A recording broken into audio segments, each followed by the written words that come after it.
디모데 후서 2장 11절에서 15절. 미쁘다 이 말이여, 우리가 주와 함께 죽었으면 또한 함께 살 것이요, 참으면 또한 함께 왕노릇할 것이요, 우리가 주를 부인하면 주도 우리를 부인하실 것이라. 우리는 미쁨이 없을지라도 주는 항상 미쁘시니 자기를 부인하실 수 없으시리라. 너는 그들로 이 일을 기억하게 하여 말다툼을 하지 말라고 하나님 앞에서 엄히 명하라. 이는 유익이 하나도 없고 도리어 듣는 자들을 망하게 함이라.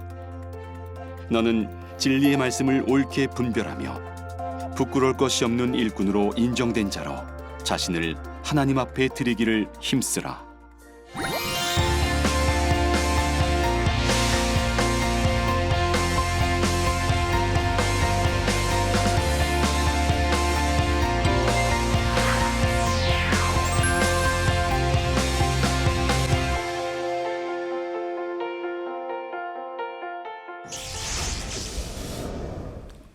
안녕하십니까? 이철신 목사입니다. 지난번에는 리더가 훈련을 받아야 된다는 것을 말씀을 했습니다. 그래서 훈련이라는 건 힘들고 어렵지만은 강하게 훈련을 해야 리더로 설 수 있게 되고, 그 리더가 사람들에게 본을 보일 수 있고 또 사람들에게 영향력을 미칠 수 있다는 것을 말씀을 나눴습니다. 오늘은 이제 5번째 강의로 리더의 헌신에 대해서 같이 말씀을 나누겠습니다. 오늘 리더의 헌신에서 포인트가 될 부분은 4가지입니다. 하나는 충성된 사람으로 헌신해야 된다는 것이고, 2번째는 우리 하나님께로부터 인정받는 일꾼이 되어야 된다는 것입니다. 그리고 3번째는 사람들과의 관계에 있어서도 온유한 사역자가 되므로 공동체를 세워야 된다는 것입니다. 그리고 마지막으로 자기 개인적인 삶에 있어서 자족하는 삶을 살아야 된다는 것을 말씀을 드리겠습니다. 리더는 헌신하는 사람이어야만 됩니다. 충성되게 헌신해야 리더라고 말씀을 드릴 수가 있습니다.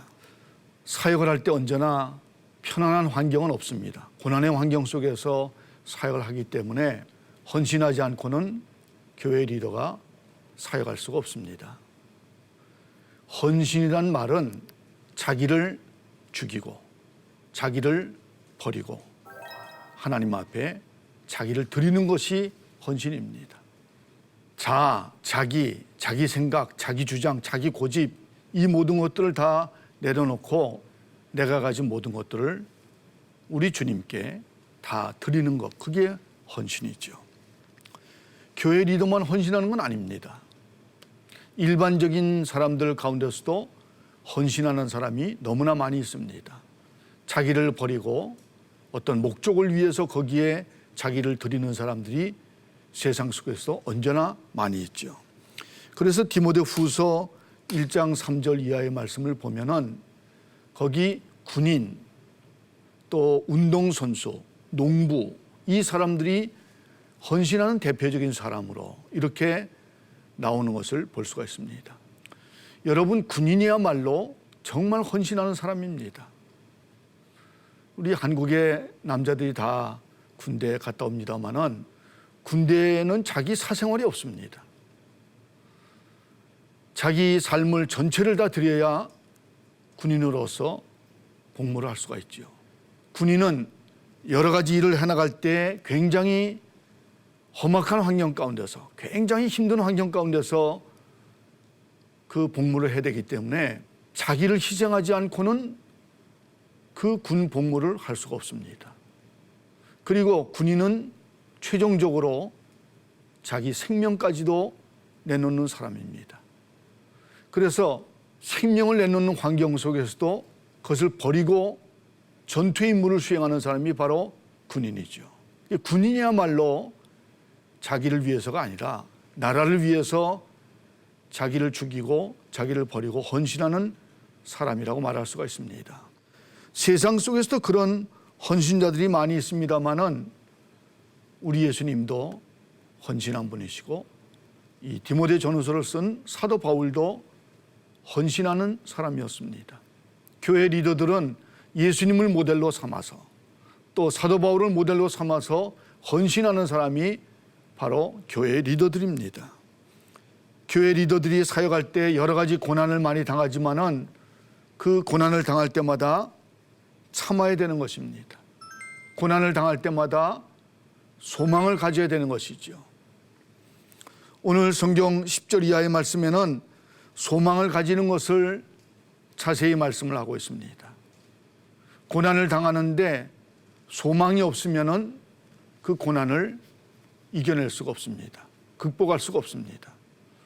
지금은 고난을 당하고 있지만, 그러나 하나님께서 영광으로 보답하신다는 것을 믿을 때, 소망을 가질 때, 그럴 때 이제 그 고난을 이겨내면서 사역을 감당할 수가 있는 것입니다.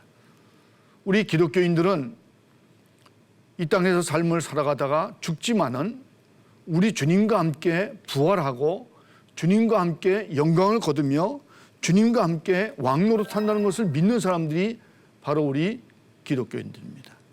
그 소망을 가질 때 고난을 이겨내면서 헌신적으로 사역을 할 수가 있는 것입니다. 또 고난을 당할 때마다 인내하면서 예수 그리스도를 나의 주님으로 시인해야 된다고 성경은 말씀하고 있습니다. 여러분, 오늘날도 세상 속에서 다른 사람들과 삶을 살아가면서 내가 예수 믿는 사람이다, 예수님이 나의 주님이시다 라는 것을 시인하는 것은 대단한 용기가 필요합니다. 그런데 이 성경이 쓰여지던 그 당시에는 예수님을 주님으로 시인하면은 혹은 죽을 수도 있고, 혹은 감옥에 갈 수도 있고, 말할 수 없는 불이익을 당하는 것입니다. 근데 그럼에도 불구하고 자기 믿음을 고백하는 사람들, 그래서 순교한 사람들, 그런 사람들이야말로 진정으로 헌신한 사람들이죠.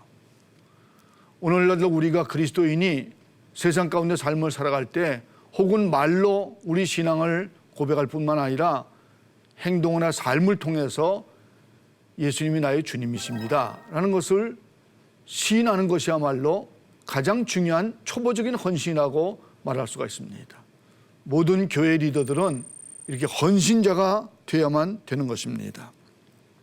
교회 리더들은 하나님과의 관계에 있어서 하나님께로부터 인정받는 사람이 되어야만 되는 것입니다. 주님의 일꾼으로서 인정받아야 되는 것이죠. 그럴 때 우리 주님께 인정을 받을 때 귀히 쓰임을 받을 수가 있게 되는 것입니다. 오늘 디모데후서 2장 14절 이하의 말씀에는 두 가지 면에서 우리 주님께 인정을 받아야 된다고 말씀을 하고 있습니다.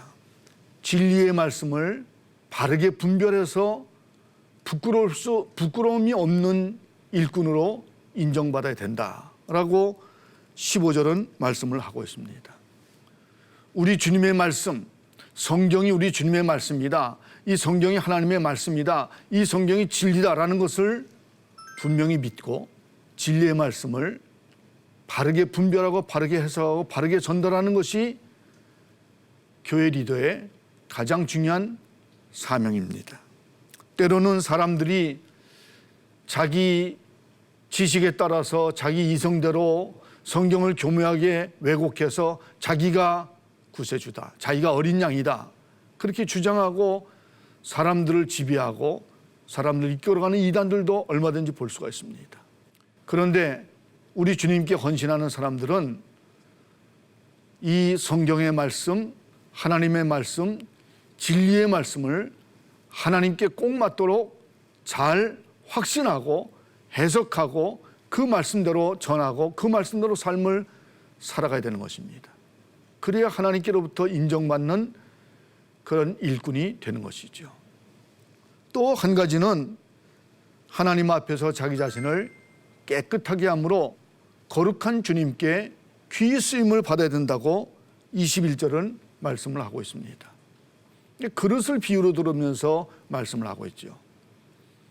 그릇 가운데는 금그릇, 은그릇, 나무그릇, 질그릇, 다양한 그릇이 많이 있습니다.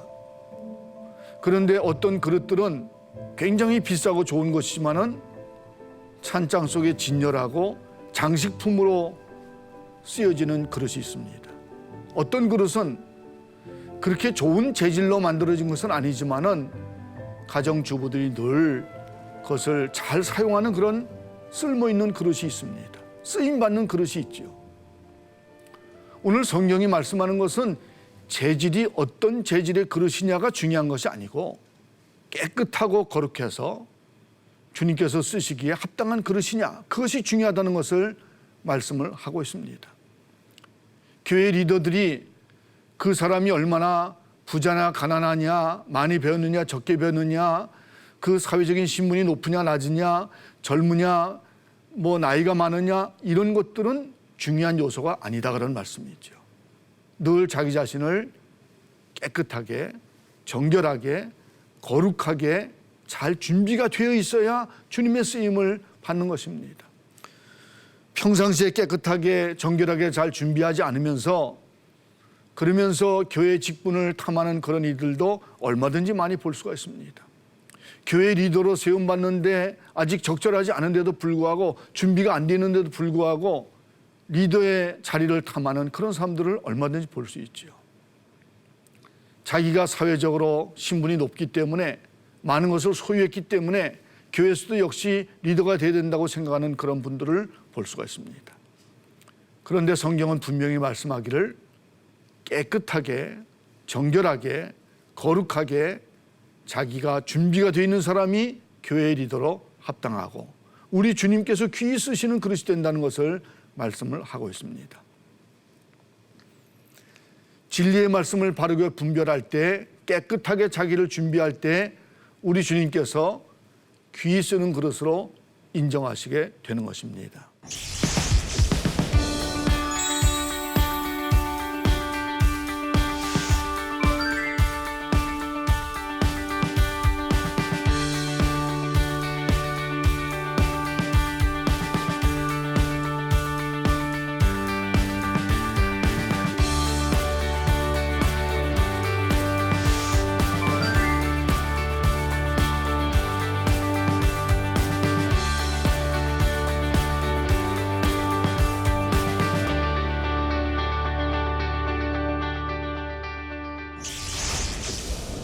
또 사람들과의 관계에 있어서 공동체를 화평케 하기 위해서 온유한 사역자가 되어야 된다는 것을 디모데후서 2장 22절 이하는 쭉 말씀을 하고 있습니다.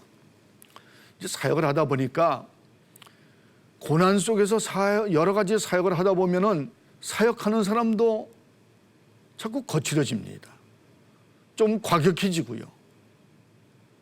이 강경한 게 항상 바른 것 같이 보이고 힘 있는 것 같이 보이기 때문에 점점 강경해지는 그런 경향을 가지게 됩니다.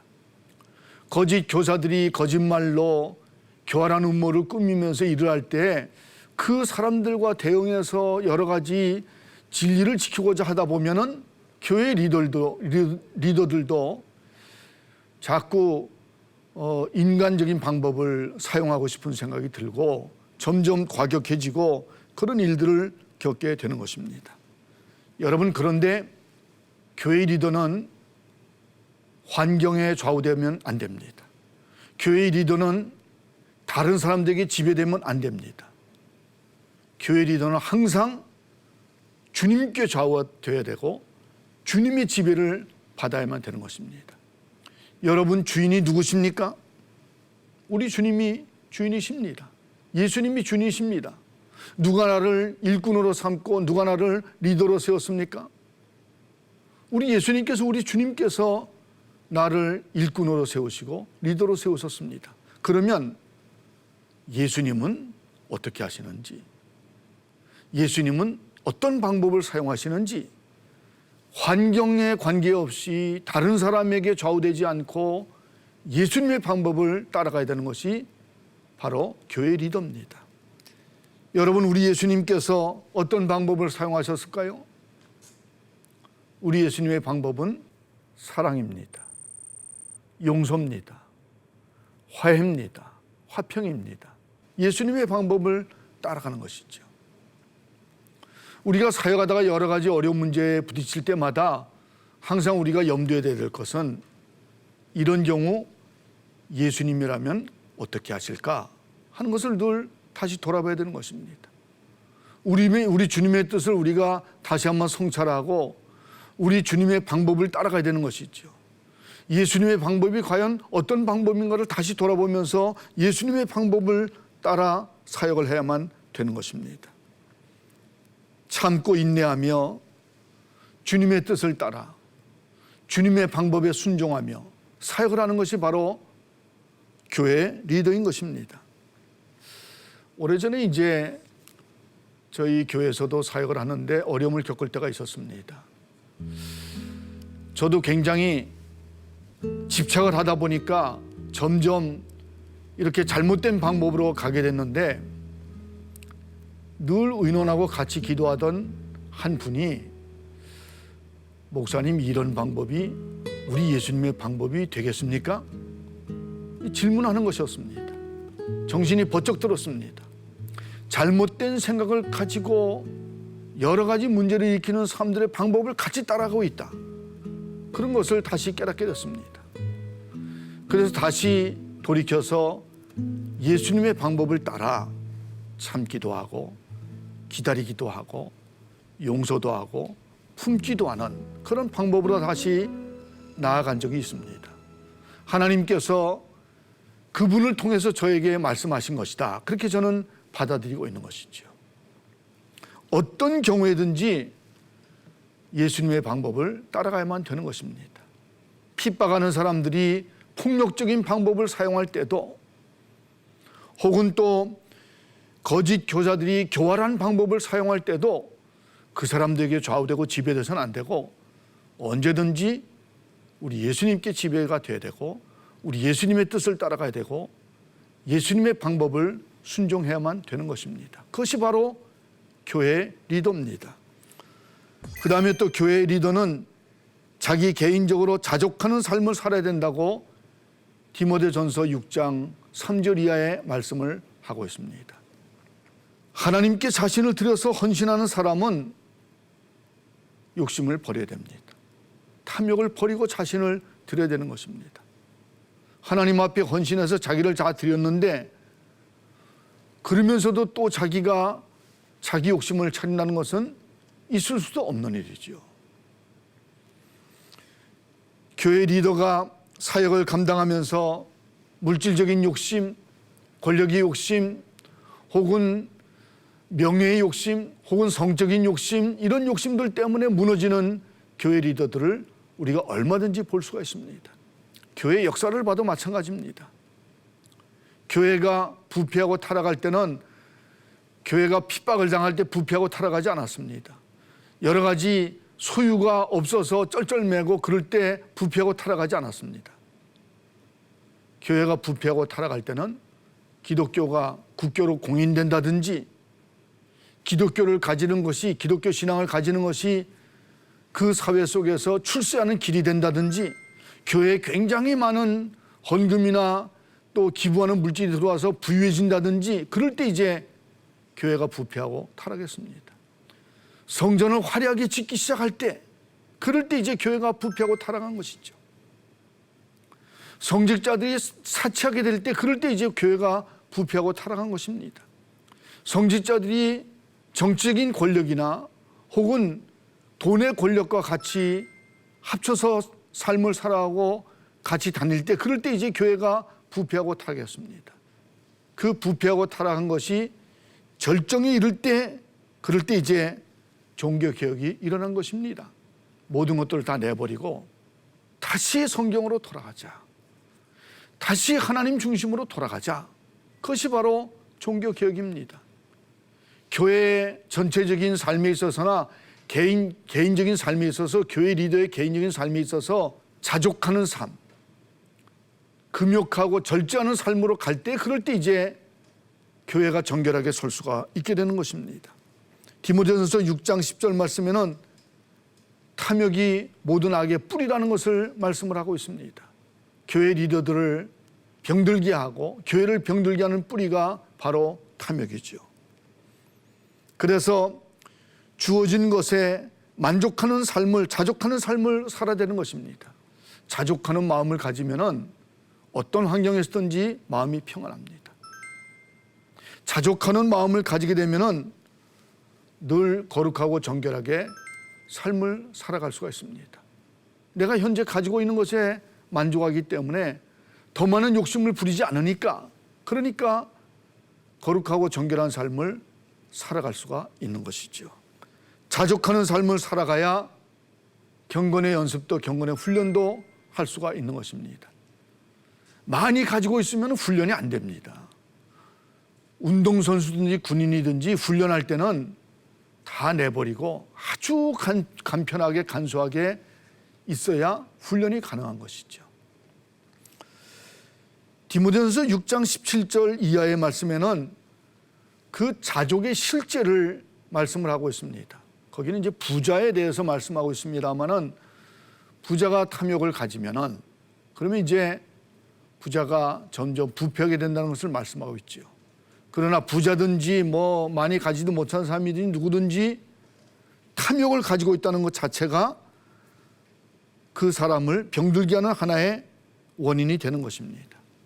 교회 리더는 탐욕을 버리고 하나님 나라에서 영생을 누리는 것을 최고의 가치로 삼고, 하나님 나라에서 어떻게 우리가 영생을 누리고 또 상급을 받으며 삶을 살아갈 것인가, 그것을 최고의 가치로 삼고 삶을 살아가야 되는 것이죠.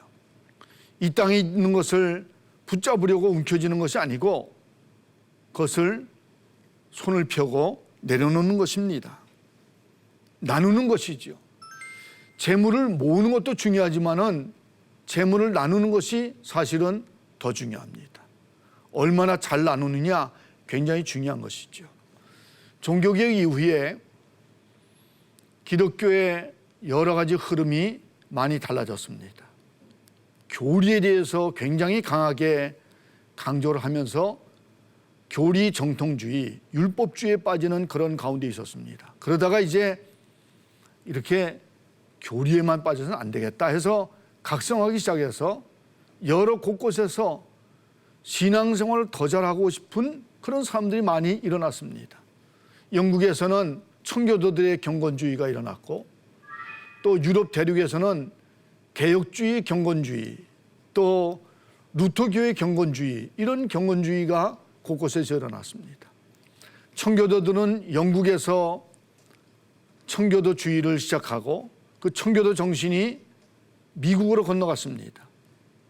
영국에서 신앙적으로 핍박을 당하니까, 그러니까 이제 미국으로 건너가서 미국에서 청교도가 꽃을 펴서 미국 사람들이 청교도 정신을 가지게 됐습니다.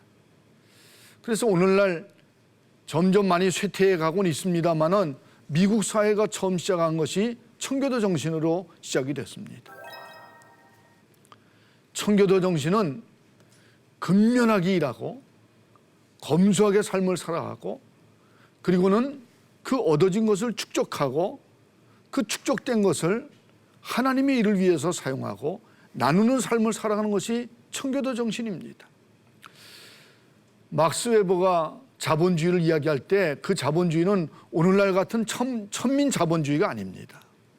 정직하고 성실하게 부지런히 일을 하고 그 재화가 축적되면은 그것을 다시 재생산하고, 그리고 그것을 어려운 사람들, 가난한 사람들에게 나누고 하는 것이 자본주의 기본적인 정신입니다. 오늘날 우리가 모으기만 하고 나눌 줄 모르는 천민 자본주의를 우리가 보고 있습니다만은, 본래 자본주의는 출발할 때 이런 부지런히 일하지만 나누는 정신을 가지고 자본주의가 출발했습니다. 오늘날 우리가 미국의 부자들 가운데 자기 재산을 굉장히 많이 기부하는 사람들 좋은 미담을 우리가 듣습니다. 자기가 일생 동안 일해서 굉장히 많은 재산을 모았는데 그 재산을 자녀들한테 다 나눠주는 게 아니고 그것을 어려운 사람들을 위해서, 사회를 잘 만들기 위한 목적을 가지고 하나의 재단을 만들고 거기에 기부하는 그런 아름다운 정신들을 우리가 보게 되죠. 기부 문화가 굉장히 발달되는 것을 볼 수가 있습니다. 교회 리더들은 자기 삶에 있어서는 자족하는 삶을 살고, 그리고는 다른 사람, 어려운 사람, 소외된 사람들에게 나누는 삶을 살아가는 것이 바로 교회 리더들입니다.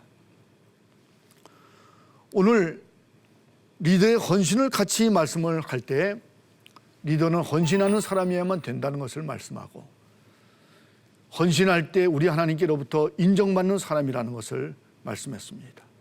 그리고 온유하게 사역을 감당할 때 사람들과의 관계가 회복이 되고 공동체를 화평하게 세울 수 있는다는 것을 말씀드렸죠.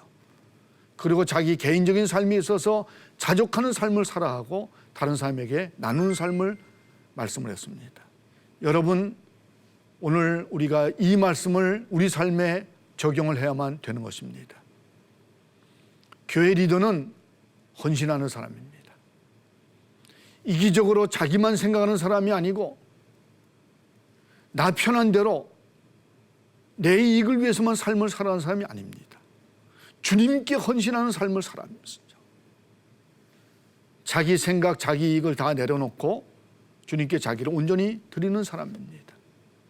또 헌신하는 사람은 우리 주님께 헌신해서 주님께 인정받지만은 동시에 세상 사람들에게 화평하게 온유하게 사역을 감당함으로 나는 자족하고 사람들에게 나눔으로 인해서 세상 사람들로부터도 칭찬받고 인정받는 그런 사람이 헌신된 리더입니다. 사랑하는 여러분, 우리 주님께 인정받는 여러분이 되시기를 바랍니다. 세상 사람들에게 칭찬받는 여러분이 되시기를 바랍니다. 헌신된 사람들로 서게 되시기를 바랍니다. 다음 시간에는 리더의 사역에 대해서 말씀할 텐데 먼저 기도의 사역에 대해서 말씀을 나누겠습니다. 감사합니다.